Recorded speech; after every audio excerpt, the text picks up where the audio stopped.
Good evening and welcome to another education presentation. This week I studied the core question, what is my work as a learner and a teacher? Under that question I developed 3 questions. 1. How do I become a lifelong learner? 2. How do I instill in my students a love for learning? 3. Other than receiving a teacher certificate, what are some other qualifications that a teacher should have to succeed in the education field? Question 1.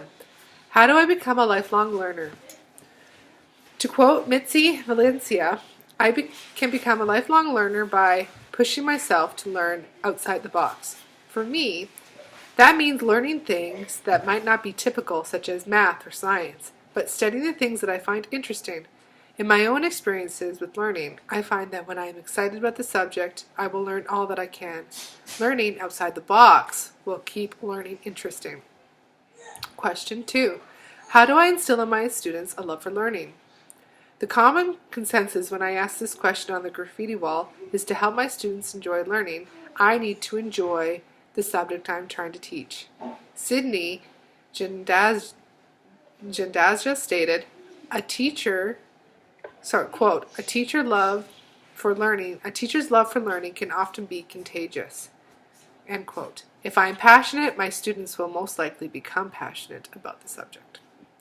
Question 3. Other than receiving a teaching certificate, what are some other qualifications that a teacher should have to succeed in the education field?